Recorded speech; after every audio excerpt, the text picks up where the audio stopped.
कथा में केवल मुक्ति और युक्ति की बात नहीं है, वर्तमान परिदृश्य में भी अगर उसका ध्यान नहीं दिया जाए तो यह स्थिति बनती ही रहेगी।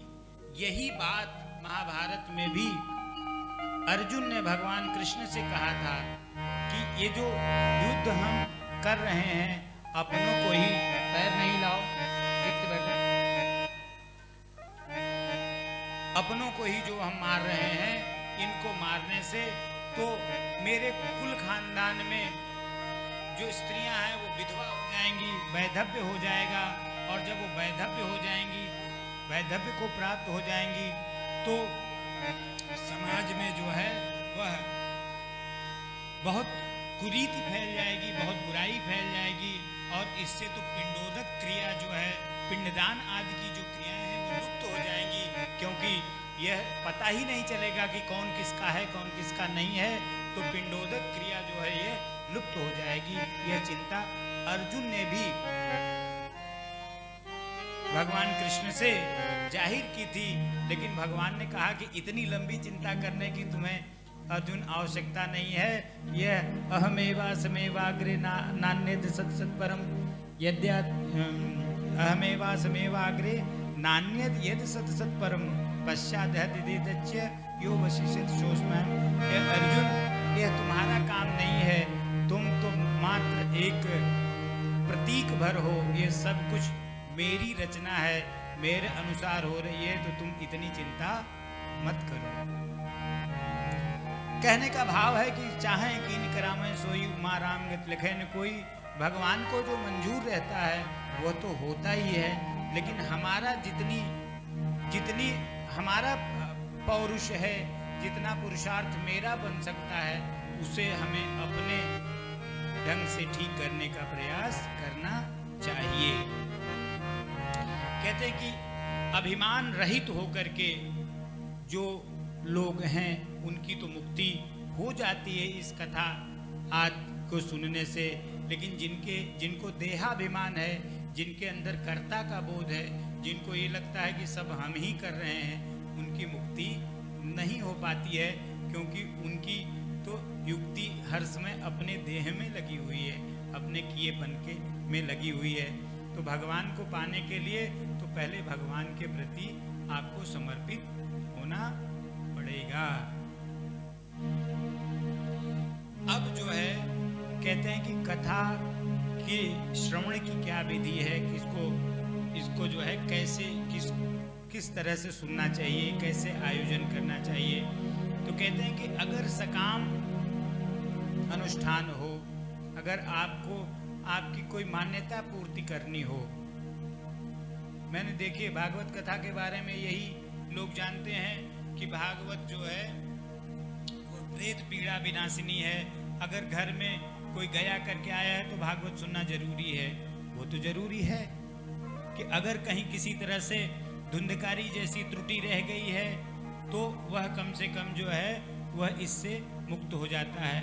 लेकिन भागवत जी केवल प्रेत पीड़ा विनाशिनी नहीं है, यह इस संसार में कुछ ऐसा नहीं है मंतव्य जिसकी पूर्ति श्रीमद् भागवत कथा से नहीं होती हो। सप्ताह श्रवण करने से आपकी हर मनोकामना पूर्ण होती है। तो कहते हैं कि अगर किसी मनोकामना को लेकर के आप इसका अनुष्ठान करते हैं तो मुहूर्त आदि का ध्यान आपको करना चाहिए।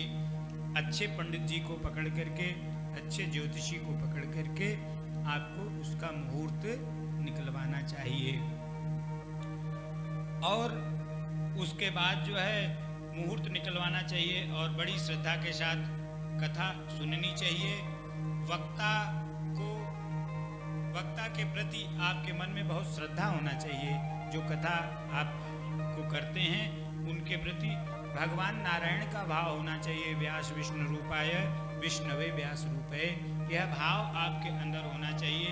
कहते हैं कि भोजन आदि जो है हो सके तो पूरे सप्ताह भर भोजन नहीं करिए, जल पी करके रहिए। बोले महाराज जल पी करके नहीं रहे तो बोले दूध पी के रहिए। बोले दूध पी के नहीं रहें बोले ठीक है, तो फलाहार कर लीजिए, एक मीटिंग फलाहार कर लीजिए। बोले महाराज उससे भी काम नहीं चलेगा। तो बोले कि एक मीटिंग फलाहार कर लीजिए, एक मीटिंग भोजन कर लीजिए। बोले महाराज जी ऐसे तो नहीं हो पाएगा, मन ही नहीं लगेगा, पेट में भूख लगी रहेगी तो कथा में मन कहाँ लगेगा। तो बोले ठीक है, अगर ऐसे भी नहीं हो सकेगा तो दोनों में खाने में कोई दिक्कत नहीं, लेकिन इतना मत खाइए कि जैसे कि कथा में बैठते ही निद्रा देवी जो है आपके सिर पे सवार हो जाए और नींद पूरे टाइम कथा में आती रहे। तो कम भोजन करना चाहिए, जमीन पर सोना चाहिए। और कहते हैं कि यह कथा का विधान, और ब्राह्मण होना चाहिए वक्ता, वैष्णव होना चाहिए वक्ता, स्त्री आदि को के मुख से वेद वाक्य नहीं सुनना चाहिए। जो स्त्रियों से आजकल जो लोग कथा करवा रहे हैं व्यासपीठ पर बैठ कर के, देवियाँ जो कथा कर रही हैं वो अधिकारी नहीं हैं। उनके मुख से कथा श्रवण करने से पुण्य के बजाय पाप हो जाता है, क्योंकि जिस ग्रंथ का हम आश्रय ले रहे हैं अगर उसके विधान से हम नहीं चलते हैं, उसके अनुरूप से नहीं चलते हैं, तो हमें उसका फल नहीं मिलता है। तो हमारा आयोजन तो हो जाता है, हमारा खर्च हो जाता है, सारी व्यवस्था देखने में वैसे ही लगती है, लेकिन उसका परिणाम नहीं मिलता है। किस लिए, किस तरह से?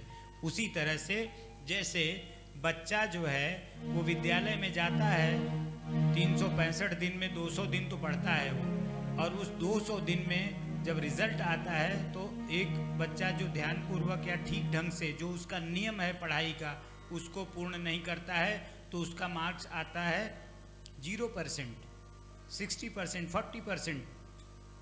तो वो जिस तरह से जितने नियम पूर्वक, जितने ध्यान से, जितने विधान से वो उस कर्म को करता है, फल उसी तरह से मिलता है।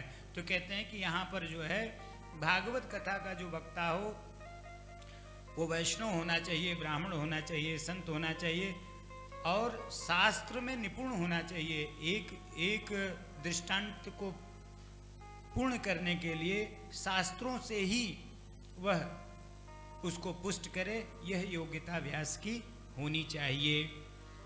कह रहे हैं कि ये सब जब बता रहे थे, उसी बीच में वहाँ पर जब ये सनत कुमार बता रहे थे नारद जी आदि को, उसी समय वहाँ पर जो है शुकदेव जी पधार गए हैं। और शुकदेव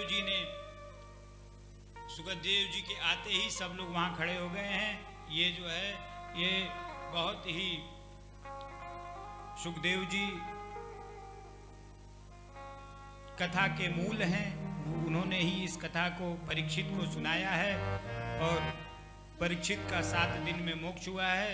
यह कहते हैं कि भगवान कहाँ रहते हैं, तो कहते हैं कि भगवान, नारद जी पूछते हैं कि हे भगवान आप कहाँ रहते हैं? तो भगवान कहते हैं कि नारद ना हम वसामि वैकुंठे, हे नारद मैं वैकुंठ में नहीं रहता हूँ। योगी नाम हृदय च, मैं योगियों के हृदय में भी नहीं रहता हूँ। तो बोले तब कहाँ आप रहते हैं? तो कहते हैं मद भक्ता यत्र गायन्ति, मेरे भक्त जहाँ गायन करते हैं हम जो है वहीं पर रहते हैं।